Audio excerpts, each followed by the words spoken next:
میرا دل بدل دے، میرا دل بدل دے، میرا دل بدل. بسم الله الرحمن الرحيم.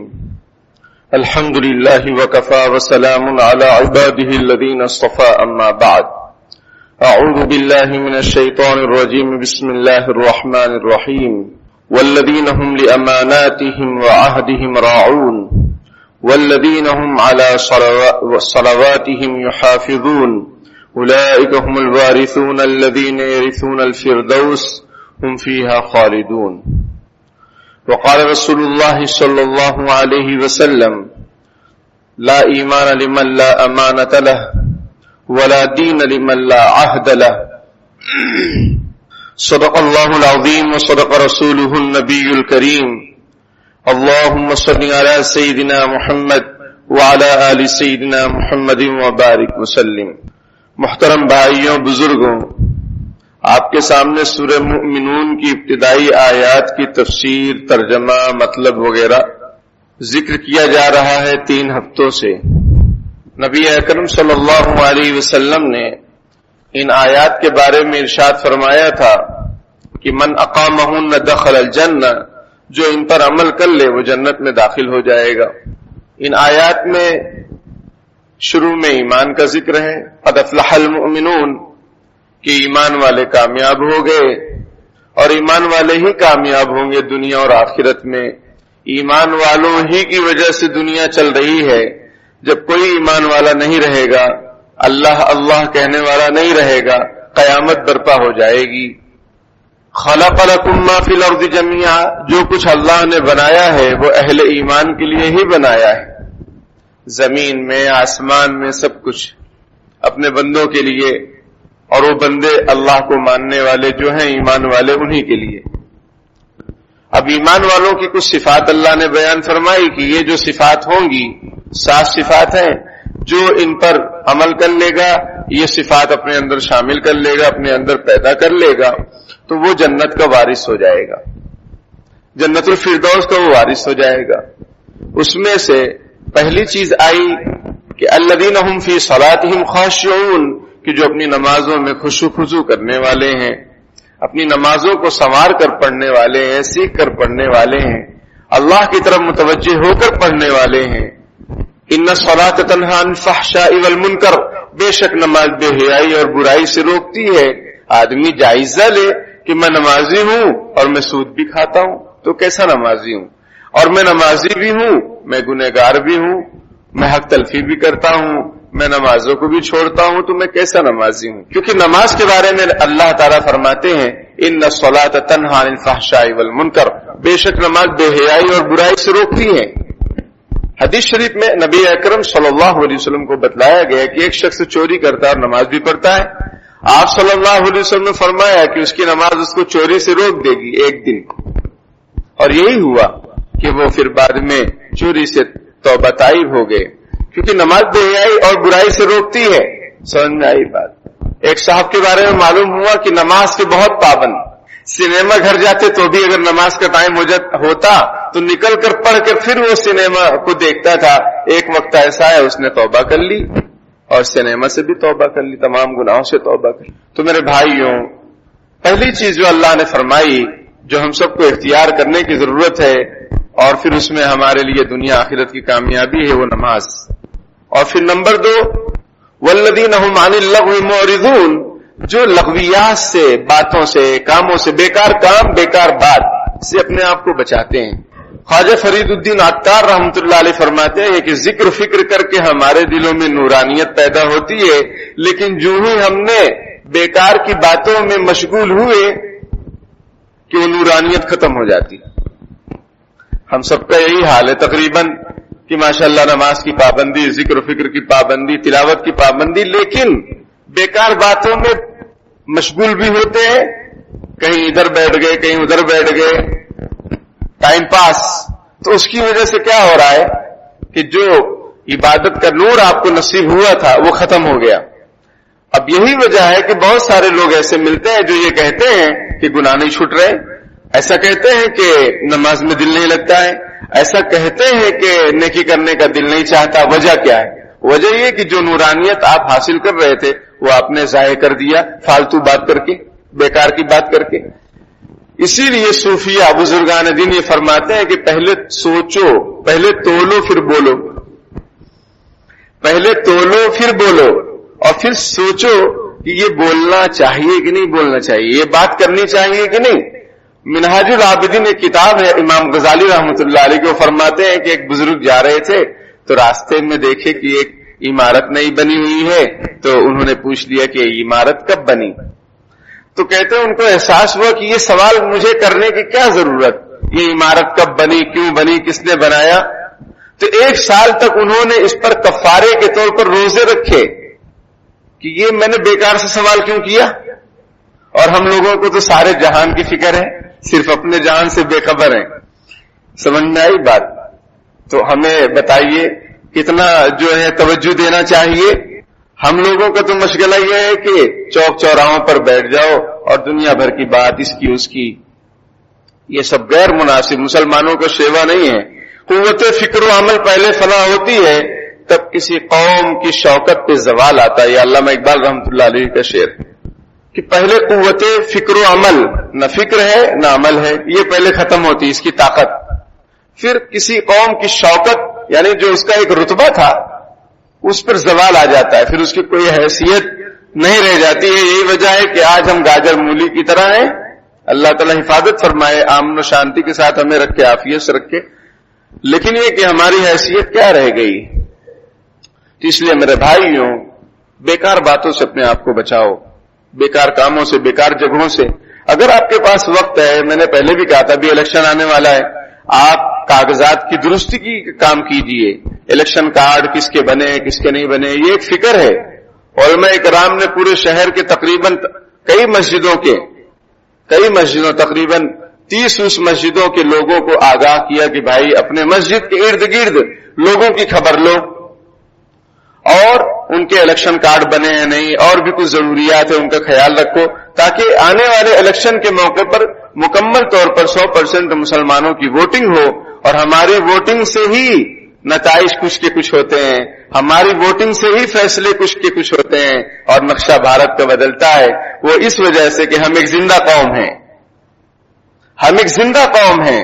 جو اللہ کا ذکر کرتا ہے وہ زندہ ہے، جو اللہ کا ذکر نہیں کرتا اس کی مثال کیسی ہے حدیث شریف میں؟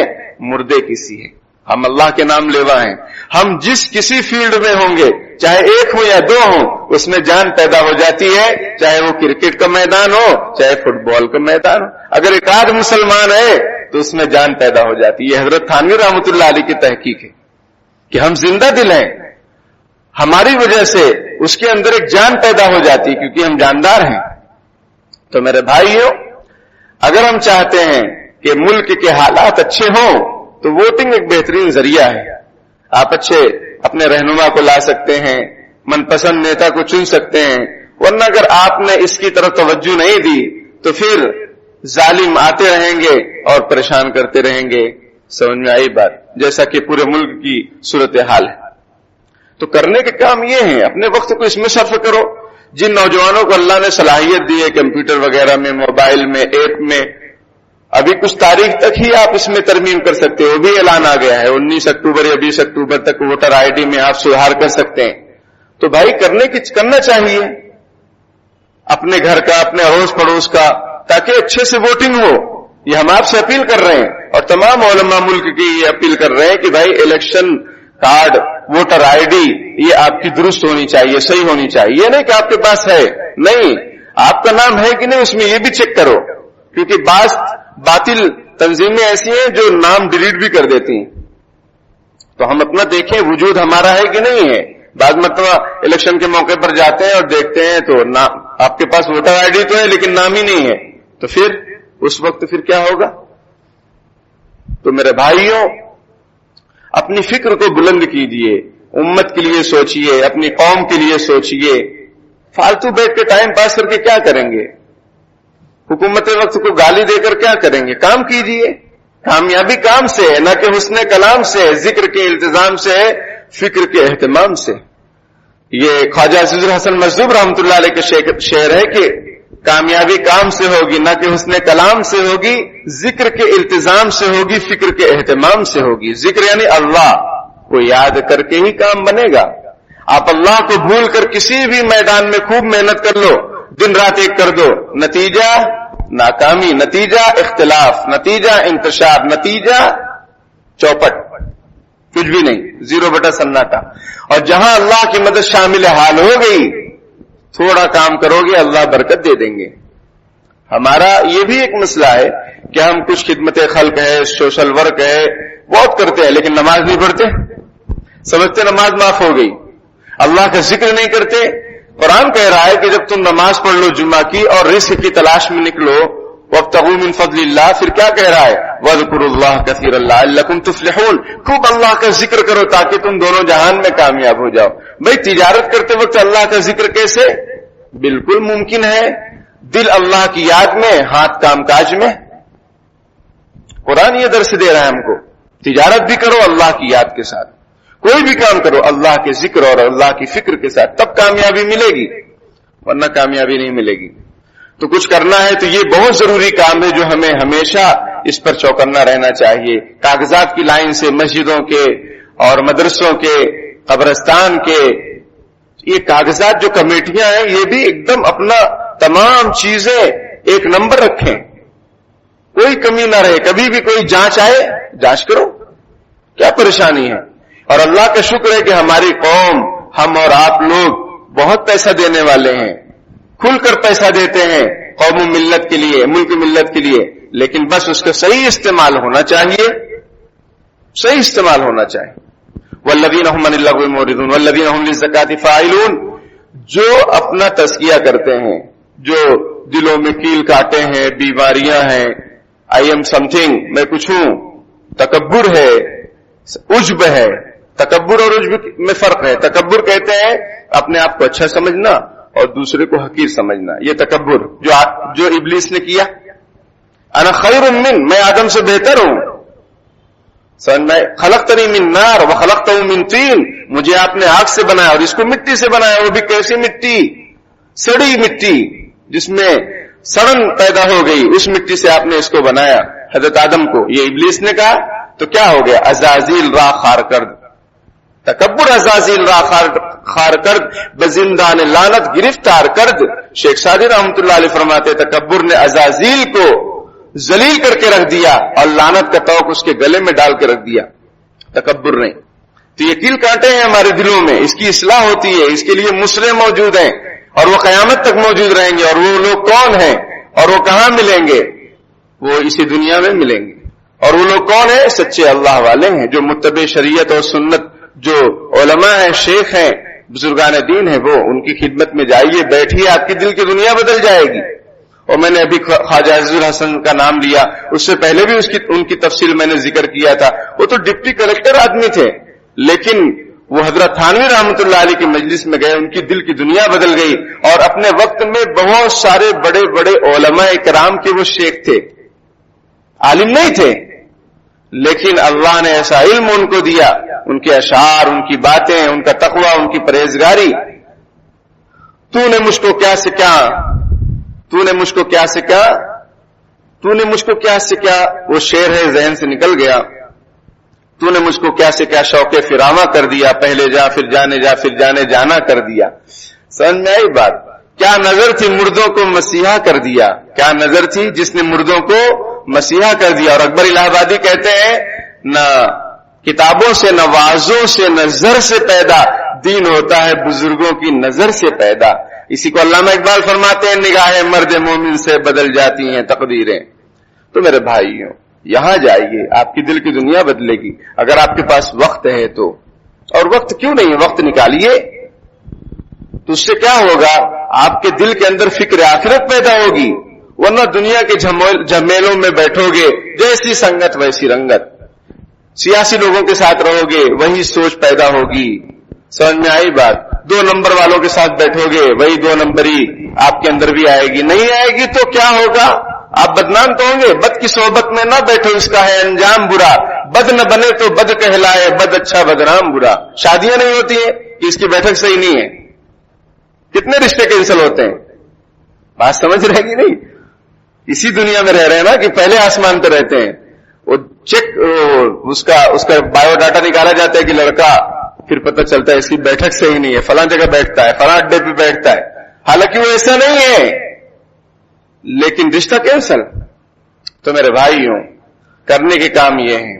والذین هم عن اللغو معرضون، جو لغویات سے، بیکار باتوں سے، بیکار لوگوں سے، بیکار جگہوں سے. طرفہ ایک شاعر ہے، اس کے اشعار کو خانہ کعبہ پر لٹکایا گیا تھا آپ صلی اللہ علیہ وسلم کی پیدائش سے پہلے کے.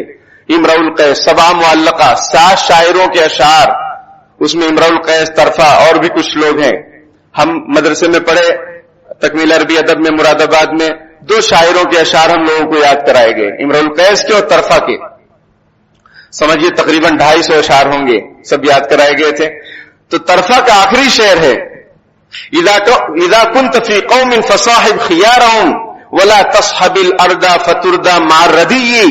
جب تم کسی قوم میں رہو تو اس میں جو اچھے لوگ ہیں ان کے ساتھ اپنی اٹھک بیٹھک رکھو، ردی لوگوں کے ساتھ مت رہو ورنہ ردی کی ٹوکری میں تم کو بھی ڈال دیا جائے گا. کتنا بہترین شعر. ان کے اشعار کعبہ شریف پر لٹکائے گئے تھے. طرفہ کا آخری شعر. تو اس لیے میرے بھائیوں، اپنی مجالست، اپنی بیٹھک علماء اکرام کے ساتھ رکھو، علماء دین کے ساتھ رکھو. وہ آپ کی مسائل سے رہنمائی کریں گے، مشورے دیں گے، اور بھی بہت سارے فائدے. قرآن کہتا ہے یا ایھا الذین آمنوا اتقوا اللہ وکونوا مع الصادقین، اے ایمان والو تقوی اختیار کرو. لیکن تقوی کہاں ملے گا؟ وکونوا مع الصادقین، سچوں کے ساتھ رہو. تو پھر تم کو سچے کون؟ یہی اللہ والے جو اندر اور باہر ایک ہوتے ہیں. ورنہ لوگ کیسے اندر کچھ باہر کچھ؟ سمجھ میں آئی بات؟ سب یہاں چوٹ کھائے ہوئے اکثر لوگ بیٹھے ہوں گے، اندر کچھ باہر کچھ. بھروسہ کیا، وہ گجراتی میں کہا ہوتا کہ بھروسوں کی بھینسوں نے پاڑے جنے. تو ایسا ہوتا ہے، وہی پتے ہوا دینے لگے جن پر تکیہ تھا. تو میرے بھائیوں بزرگوں، اپنے وقت کو، اپنی صلاحیت کو، اپنے مال کو صحیح جگہ استعمال کرو. آج ہم یہ دیکھتے ہیں کہ بظاہر دیندار سمجھے جانے والے لوگ، اور ہم کس کو دیندار سمجھتے ہیں؟ جو داڑھی، ٹوپی، کرتا پیجامہ اور تھوڑا صدری بدری بھی لگا لے اور تھوڑا امامہ بھی باندھ لے. ہم سمجھتے ہیں کہ یہی اللہ میں وقت ہے، یہی بہت بڑا دیندار ہے. میرے بھائیوں، ظاہر سے دھوکہ نہیں کھانا چاہیے. ہاں، شریعت یہ کہتی ہے کہ اپنے ظاہر کو سنوارو، لیکن باطن کو بھی سنوارو. یہ نہیں کہ صرف ظاہر کو سنوار رہے اور باطن منہ میں کچھ دل میں کچھ. تو یہی وجہ ہے کہ بہت سارے ایسے لوگ جو ہمارے معاشرے میں دیندار سمجھے جاتے ہیں، ہم سمجھتے ہیں بہت دیندار، بہت تقوی والے، لیکن ان کے تمام اکثر کام ان کے تمام کام تو نہیں کہیں گے، اکثر کام خلاف شریعت. اور ہم ان کو کیا سمجھ رہے ہیں؟ دیندار. اور ان کے اکثر کام کیسے دین کے خلاف؟ وجہ کیا ہے؟ وجہ یہ ہے کہ اندر ایمان نہیں ہے، باہر ایمان ہے. اور اندر ایمان جب تک نہیں ہوگا تب تک کوئی اعتبار ہی نہیں ہے. یہ تو پھر منافقین کا مسئلہ ہے کہ منافق باہر ایک دم مسلمانوں کے ساتھ جنگ میں بھی، لیکن اندر میں مسلمانوں سے دشمنی. یہ اندر کچھ بھی نہیں، خالی. سمجھ رہے ہیں؟ تو میرے بھائیوں، یہ وجہ ہے. اب اس کا حل کیا ہے؟ اس کا حل یہی ہے کہ آپ متقی پرہیزگار لوگوں کے ساتھ رہیے، علماء امت کے ساتھ رہیے، علماء سے کٹیے مت. اگر آپ علماء سے کٹ گئے، ڈاکٹروں سے کٹ گئے تو کیا ہے آپ کا انجام؟ قبرستان. ڈاکٹروں سے اگر کٹ گئے تو انجام کیا ہے؟ اپنی طرف سے دوا بنانے لگے، کھانے لگے. سمجھ میں آئی بات؟ کیا ہوگا؟ انا للہ ہوگا. اور اگر آپ ڈاکٹروں کی ہدایت کے مطابق عمل کرتے رہے تو انشاءاللہ آپ کی صحت اچھی رہے گی. یہی بات ہے علماء اکرام کی. ورنہ ہمارے یہاں بلکہ امت مسلمہ میں ایک خاص یہ چیز چلائی جا رہی ہے کہ علماء اکرام کچھ نہیں کر رہے ہیں، ان کے ساتھ مت رہو، یہ بس ایسے ہیں ویسے ہیں، ان سے اچھے ہم ہیں. سمجھ میں آئی بات؟ ان سے اچھے ہم ہیں. آ جاؤ ممبر پہ بیان کر لو، اور بھی نماز بھی پڑھا لو، تراویح بھی پڑھا لو. کچھ کرنے کی ہمت نہیں، صرف باتیں ہی باتیں. تو ایسے لوگوں سے اپنے آپ کو بچاؤ جو تم کو علماء سے کاٹ رہے ہیں. مولانا علی میاں ندوی رحمۃ اللہ علیہ کی طرف منسوب جملہ ہے، پتہ نہیں کہاں تک صحیح ہے لیکن ان کے نام سے ہے کہ جو تنظیم علماء کرام سے کاٹ رہی ہے وہ تنظیم مسلمانوں کی ہو ہی نہیں سکتی، وہ یہودی یا عیسائیوں کے ایجنٹ ہوگی. کیونکہ علماء کون ہیں؟ علماء کون ہیں؟ علماء وہ ہیں جن کے پاس علم ہے، جن کے پاس تقوی طہارت ہے. سمجھ میں آئی بات؟ جو شریعت کی رہنمائی کرتے ہیں، جو اللہ رسول کے پیغام کو آپ کو پہنچاتے ہیں، ہمارے محسن ہیں. سمجھ میں آئی بات؟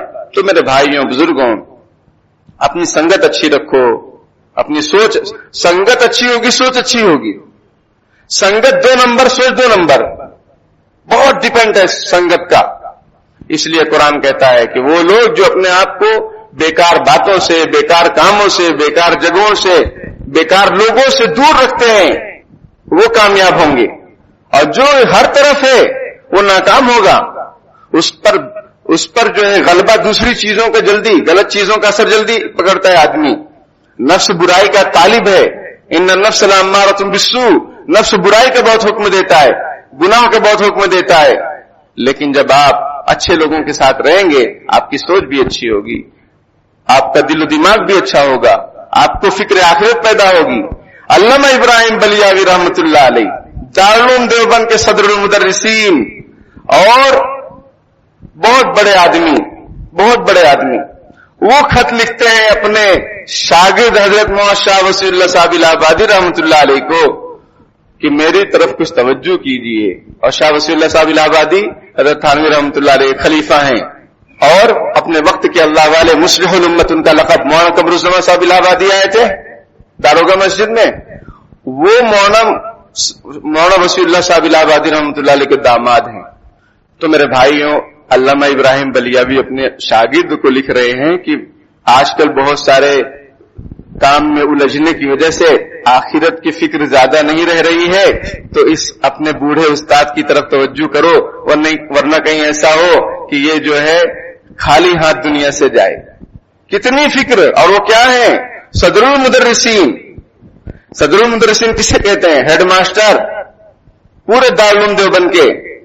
وہ اپنے شاگرد کو لکھ رہے ہیں کیونکہ شاگرد اس وقت تصوف کے اونچے مقام پر، وہ اصلاح کے اونچے مقام پر تھے.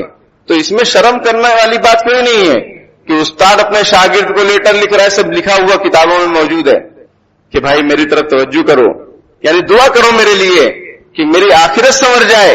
اور ہم لوگ کوئی ٹینشن ہی نہیں، یہاں تو آرام سے بیتتی ہے، عاقبت کی خبر خدا جانے. بہت ڈرنے کی ضرورت ہے. اپنی سنگت اچھی کیجیے. والذین هم عن اللغو معرضون والذین هم للزکاۃ فاعلون، یعنی اپنی اصلاح کرتے ہیں یا زکات دیتے ہیں. والذین هم لفروجهم حافظون، اپنی شرمگاہوں کی حفاظت کرتے ہیں. الا علی ازواجہم وما ملکت ایمانہم فانہم غیر ملومین، شرمگاہ کی حفاظت اس وقت ہوگی جبکہ نگاہوں کی حفاظت ہوگی. نگاہ اگر آپ کی محفوظ نہیں، دل بھی محفوظ نہیں. آج ہم لوگ، اکثر لوگ چوراہوں پر بیٹھ جائیں گے، ادھر ادھر جہاں آنے جانے کا رستہ ہے وہاں بیٹھ جائیں گے اور ہر آنے جانے والے کو تکتے ہیں. کتنی شرم کی بات ہے. لوگ اپنے گھر والوں کو ایسی جگہ سے لے جانا بھی پسند نہیں کرتے ہیں کہ وہاں 10 لوگ 20 لوگ بیٹھ کے تاک رہے ہوں گے. کتنی شرم کی بات. نبی اکرم صلی اللہ علیہ وسلم نے راستے میں بیٹھنے سے منع فرمایا. صحابہ کرام نے فرمایا کہ ہماری مجبوری ہے کہ ہم راستے پر بیٹھیں، گھر اتنے ہمارے کشادہ نہیں ہیں. تو حضور نے فرمایا تو پھر حق ادا کرو راستے کا. اس میں ایک بات یہ ہے، راستے کا حق یہ ہے کہ اپنی نگاہوں کی حفاظت کرو، نگاہوں کو جھکا کے رکھو. یہ نہیں کہ بیٹھ کے جو بھی آ رہا ہے سب کا معائنہ ہو رہا ہے، کون جا رہا ہے، کون آ رہا ہے، کون کس کے ساتھ ہے. کتنی بے شرمی کی بات ہے، بے غیرتی کی بات ہے. شریف آدمی ایسی جگہ سے، میں نے ذکر کیا، اپنے گھر والوں کو، اپنے بیوی بچوں کو لے کر گزرنا پسند نہیں کرتا ہے. کوئی سامان لے کر گزرنا پسند نہیں کرتا. دیکھیں گے لوگ ابھی چرچا کریں گے کہ دیکھو یہ لے جا رہے ہیں، وہ لے جا رہے ہیں، شادی کا برتن لے جا رہے ہیں، ہے نا. بڑا برتن جب دیکھو کسی کے ہاتھ میں تو یہی سمجھو کہ یہ دین لینے والا ہی ہے اکثر. تو آپ صلی اللہ علیہ وسلم نے منع فرمایا. تو میرے بھائیوں، نگاہ اگر پاکیزہ تو دل پاکیزہ، دل پاکیزہ تو شرمگاہ پاکیزہ.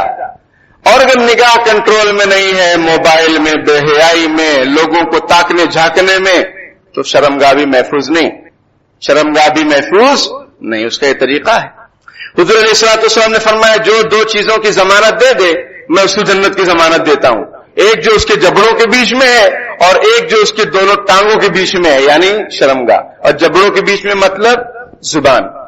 حضور نے فرمایا اس کی جو گارنٹی دے دے مجھے کہ وہ اس کی حفاظت کرے ان 2 چیزوں کی، میں اس کو اضمن له الجنہ، میں اس کو جنت کی ضمانت دیتا ہوں. کتنی بڑی بات، کتنی بڑی گارنٹی. الا علی ازواجہم وما ملکت ایمانہم فانہم غیر ملومین. ہاں بیوی ہے، تو کوئی مسئلہ نہیں، بیوی تو خواہشات ضرورت پوری کرنے کے لیے ہے، سمجھ میں اس میں کوئی گناہ نہیں. آپ اپنی بیوی کو ہر اعتبار سے دیکھو، خود دیکھو. جو مناظر آپ کو باہر اچھے لگتے ہیں وہ آپ اپنی بیوی میں دیکھو. جو کپڑے آپ کو باہر پسند آ رہے ہیں آپ اپنی بیوی کو پہناؤ اکیلے میں. سمجھ میں آئی بات؟ کوئی شریعت منع نہیں کرتی، لیکن یہ کہ بس تاکنا جھانکنا، اس سے پھر شرمگاہ محفوظ نہیں رہے گی، پھر آدمی گناہوں میں پڑے گا، بیوی ہونے کے باوجود حرام تعلقات میں پڑے گا. آگے والذین هم لاماناتهم وعهدهم راعون، وہ لوگ جو اپنی امانتوں کو ادا کرتے ہیں اور اپنے وعدے کا وفا کرتے ہیں. کوئی امانت ان کے پاس رکھی جائے، کوئی سامان رکھا جائے تو اس کو استعمال نہیں کرنے لگتے، بلکہ اس کی حفاظت کرتے ہیں. کوئی بات ان کے سامنے رکھی جائے کہ بھائی اس کو راز رکھنا. حدیث شریف میں المجالس بالامانہ، کہ جو بات مجلس میں کی جا رہی ہے وہ ایک امانت ہے. اگر مجلس والا کہہ دے کہ بھائی یہ بات لیک نہیں ہونی چاہیے، وہی بات پہلے لیک ہو جاتی ہے. سمجھ میں آئی بات؟ تو ایسا نہیں ہونا چاہیے، وہ بھی امانت کے خلاف ہے. دیانتداری کیا ہے کہ بھائی جو بات آپ کو کہی گئی راز رکھو، راز رکھو. والذین هم لاماناتهم وعهدهم، اور کوئی ایگریمنٹ ہوا ہے اس کا پاس و لحاظ کیجیے. مسجد کے مکان میں گھس گئے، جما لیے اپنا سکہ پھوٹا باندھ کے اسی میں رہ رہے ہیں، مسجد والے کمیٹی والے کہہ رہے بھائی نکل جاؤ، نکل ہی نہیں رہے، یہ وعدہ خلافی ہے. والذین هم لاماناتهم وعهدهم راعون، جو امانتوں کو ادا کرتے ہیں اور وعدے کو پورا کرتے ہیں وہ لوگ کامیاب ہوں گے. وعدہ خلافی کوئی بھی ایگریمنٹ ہوا، کرائے کا مکان کا ہوا، 3 سال کا ہوا، 3 سال کے بعد آپ چابی دے دو، وہ بولے نہیں آپ 3 سال اور رہیے، آپ بہت بہترین کرایہ دار ہیں اور آپ بہت بہترین پڑوسی ہیں. ایک شخص اپنا مکان بیچ رہا تھا، اس نے کہا اس کی قیمت مارکیٹ میں، حضرت عبداللہ ابن مبارک رحمۃ اللہ علیہ کے زمانے کی بات، بہت پہلے کی بات. اس نے کہا مارکیٹ میں اس مکان کی قیمت 1 لاکھ ہے لیکن ہم 5 لاکھ لیں گے. کیوں؟ پوچھا گیا کیوں 5 لاکھ لے رہے؟ کہنے لگا جو پڑوسی ہمارے ہیں وہ حضرت عبداللہ ابن مبارک ہیں، اتنا قیمتی پڑوسی آپ کو کہاں ملے گا، اس لیے اس مکان کی قیمت ڈبل ٹربل چوپل ہے. تو ایسا آدمی ہونا چاہیے جس سے مکان مالک خوش ہو، نہ یہ کہ دیکھو وقف پراپرٹی کے خلاف، وقف امینڈمنٹ بل کے خلاف ہم کتنا پریشان ہیں، لیکن وقف پراپرٹی کی دھجیاں جو ہم اڑا رہے ہیں، مسلمان ہی اڑا رہے ہیں. اس کا جواب اللہ کے سامنے دینا ہوگا. والذین هم لاماناتهم وعهدهم راعون، جو امانتوں کا پاس و لحاظ رکھتے ہیں. آپ کا کہیں ایگریمنٹ ہوا کہ 5 گھنٹے کام کریں گے، آپ 5 گھنٹے کام کیجئے، یہ امانت داری ہے، دیانتداری ہے، یہ ایگریمنٹ ہے. اب آپ 4 گھنٹے کام کر رہے ہیں، 5 گھنٹے کی تنخواہ لے رہے ہیں ناجائز اور حرام، یہ کام صحیح نہیں کر رہے ہیں، یہ چوری کر رہے ہیں، ڈنڈی مار رہے ہیں یا کچھ چرا لے رہے ہیں، یہ سب حرام. ڈیوٹی کرنے والے حضرات، کاروبار کرنے والے حضرات اس کو سمجھیں، سب اس آیت کے اندر شامل ہیں.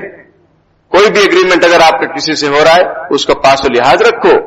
ٹائم کا ہو رہا ہے ٹائم کا لحاظ رکھو. جو ذمہ داری آپ کے سپرد کی گئی اس ذمہ داری کو صحیح سے ادا کرنا دیانتداری ہے، اور اس ذمہ داری کے خلاف کرنا یہ خیانت ہے. اس لیے قرآن کہتا ہے یعلم خائنۃ الاعین وما تخفی الصدور، اللہ آنکھوں کی خیانت کو جانتا ہے. سوال یہ کہ آنکھ خیانت، اس لیے کہ اللہ نے یہ آپ کو امانت کے طور پر یہ جسم دیا ہے، اس کو صحیح استعمال کرو، غلط استعمال کرو گے تو یہ خیانت کہلائے گا. اس لیے قرآن کہہ رہا ہے خیانت، آنکھوں کی خیانت. چوریاں آنکھوں کی اور سینوں کے راز جانتا ہے سب کو تو اے بے نیاز. اللہ تعالیٰ سب جانتا ہے. تو میرے بھائیوں والذین هم لاماناتهم وعهدهم راعون، جو کسی سے بھی وعدہ کرو، مسلم غیر مسلم کوئی بھی ہو، اس میں وفاداری، اس میں امانت داری، دیانت داری. نہیں جم رہا ہے بیٹھ کے بات کر کے معاملے ختم کر دو. کوئی ذمہ داری، کوئی عہدہ کوئی آپ کو سپرد کیا گیا تو اس کو صحیح طریقے سے ادا کرو. اسی طریقے سے یہ بھی وقت ہو گیا، اسی طریقے سے یہ بھی کہ آدمی کو نااہل کو کوئی ذمہ داری دی جائے، یہ بھی امانت کے خلاف ہے. کوئی لائق نہیں ہے اس عہدے کا لیکن بس بنا دیے اس کو، پیسہ کھلا دیا اس نے، اس کو ووٹ دے دیے، پیسہ کھلا دیا اس کو، سب نے اس کا نام لے لیا، تو یہ بھی کیا ہے؟ خیانت ہے. آگے ہے قرآن، بس ایک منٹ. والذین هم علی صلواتهم یحافظون، جو اپنی نمازوں کی حفاظت کرنے والے ہیں. شروع بھی نماز سے ہوا، جو آیتیں شروع ہوئی نماز سے اور ختم جو ہو رہی ہیں وہ نماز پہ. کہ جو اپنی نمازوں کی ساری نمازوں کی مکمل حفاظت کرنے والے ہیں، مطلب وقت پر ادا کرنے والے ہیں، جماعت سے ادا کرنے والے ہیں. بہت سارے لوگ کاروباری دکاندار نماز ہو جاتی بعد میں آ کے نماز پڑھتے، کتنا گناہ کی بات ہے. ایک تو یہ کہ آپ اعلان کرتے ہیں کہ دیکھو میری جماعت چھوٹ گئی. مدینے میں منافق بھی جماعت نہیں چھوڑتے تھے، سب نماز پڑھنے آتے تھے، کسی کی ہمت نہیں ہوتی تھی کہ جماعت چھوڑ دیں، نماز چھوڑ دیں.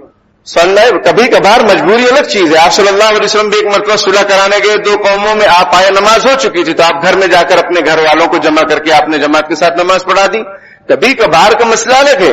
یہ عادت بنا لیے، ایک بھائی ادھر مسجد میں آئے گا، دوسرا بھائی جب یہ پڑھ کر جب جائے گا تو دوسرا بھائی اس میں آئے گا نماز پڑھنے، اور بھی جماعت کے بعد. یہ گناہ کی بات ہے. اور کھلم کھلا آپ سب کو دکھا رہے ہو کہ دیکھو میری جماعت چھوٹ گئی. اور پھر نماز کو خشوع خضوع کے ساتھ تمام ارکان کے ساتھ، سمجھ میں آئی بات، اچھی طریقے سے ادا کرنا، یہ نماز کی حفاظت کرنے والے کہلائیں گے. اور اس کا صلہ کیا ہے؟ اولئک هم الوارثون الذین یرثون الفردوس. یہی لوگ جنت کے وارث ہیں اور جنت الفردوس کے وارث ہیں، اس میں ہمیشہ ہمیشہ رہیں گے. اللہ پاک کہنے سننے سے زیادہ عمل کی توفیق عطا فرمائے اور ہم سب کو ان آیتوں پر عمل کرنے کی توفیق عطا فرمائے. آمین. وآخر دعوانا الحمدللہ رب العالمین. بسم اللہ الرحمن الرحیم. اللهم لا احصي ثناء عليك انت كما اثنيت على نفسك لا اله الا انت سبحانك انا كنا من الظالمين. ربنا ظلمنا انفسنا وان لم تغفر لنا وترحمنا لنكونن من الخاسرين. اللهم صل على سيدنا محمد وعلى ال سيدنا مولانا محمد وبارك وسلم. رب اغفر وارحم وانت خير الراحمين. پیارے اللہ، ہم ظاہر میں آپ کے بندے، حقیقت میں نہایت گندے ہیں. پیارے اللہ، ہمیں بندگی کا سلیقہ عطا فرما، شرمندگی والے کاموں سے ہماری حفاظت فرما، برے دن سے، بری رات سے، بری بات سے، برے وقت سے، برے خاتمے سے ہماری حفاظت فرما، برے ہم نشین سے ہماری حفاظت فرما. پیارے اللہ، ہمیں صحبت صالحین نصیب فرما، اہل اللہ کی صحبت اور ان کی سنگت نصیب فرما. پیارے اللہ، بزرگان دین کو سلامت با کرامت رکھیے. پیارے اللہ، ان سے فائدہ استفادہ اٹھانے کی ہمیں توفیق عطا فرما دیجیے. پیارے اللہ، ہر قسم کی گستاخی سے، بے ادبی سے ہماری حفاظت فرما لیجیے. پیارے اللہ، جو مسلمان جہاں کہیں بھی پریشان حال ہو، ان کی پریشانیوں کو دور فرما دیجیے. پیارے اللہ، جو بیمار ہیں ان کو شفا کامل عطا فرما، جو مقروض ہیں غیب سے ان کے قرضوں کی ادائیگی کی شکلیں پیدا فرما، جو ناجائز قید و بند میں پکڑے ہوئے ہیں، جکڑے ہوئے ہیں، باعزت انہیں رہائی نصیب فرما. جو ناجائز مقدمات میں پھنسے ہوئے ہیں انہیں باعزت سکون و اطمینان نصیب فرما، جیت اور فتح نصیب فرما. پیارے اللہ، حق کا بول بالا فرما، باطل کا منہ کالا فرما. پیارے اللہ، ہمارے تینوں حرم پاک کی حفاظت فرما، خصوصاً مسجد اقصی کی حفاظت فرما. پیارے اللہ، فلسطین اور غزہ کے لوگوں کی حفاظت فرما، حماس کو طاقت اور قوت عطا فرما. یحییٰ سنوار کے بارے میں شہادت کی خبریں گردش کر رہی ہیں. پیارے اللہ، اگر شہادت ان کو نصیب ہو گئی ہے تو یہ بھی آپ کا کرم ہے، وہ آپ کے پاس زندہ ہیں. اور اگر وہ شہید نہیں ہوئے ہیں تو یہ بھی آپ کا کرم ہے کہ وہ اپنے علاقے میں اور اپنے لوگوں کے لیے اور مسجد اقصی کی حفاظت کے لیے زندہ ہیں. ہم ہر حال میں آپ سے راضی ہیں، لیکن غلط خبروں سے پیارے اللہ ہماری حفاظت فرما، غلط باتوں سے اور غلط افواہوں سے امت مسلمہ کی حفاظت فرما، ہر قسم کے اختلاف و انتشار سے امت مسلمہ کی حفاظت فرما. پیارے اللہ، بے دینی بے حیائی سے ہماری اور پوری امت کی حفاظت فرما. پیارے اللہ، سورہ مومنون کی جو ابتدائی آیات ہیں ان پر نبی اکرم صلی اللہ علیہ وسلم نے جو وعدے فرمائے ہیں وہ ہم سب کو عطا فرما، عمل کرنا آسان فرما. پیارے اللہ، قرآن کو سینے سے لگانے اور اس کو پڑھنے سمجھ کر پڑھنے کی توفیق عطا فرما، اس پر عمل کرنے کی توفیق عطا فرما. پیارے اللہ، قرآن کی تعلیم کو جگہ جگہ عام کرنے کی توفیق عطا فرما. ہمیں بہترین حافظ قرآن، عاشق قرآن، ناشر قرآن بنا دیجئے. ہماری نسلوں میں علماء صلحاء، حفاظ کرام پیدا فرما دیجئے. پیارے اللہ، جو پریشان حال ہیں ان کی پریشانیوں کو دور فرما. ہونے والے الیکشن کو خیر و عافیت کا ذریعہ بنا. مسلمانوں کی سیاسی شعور کو بیدار فرما.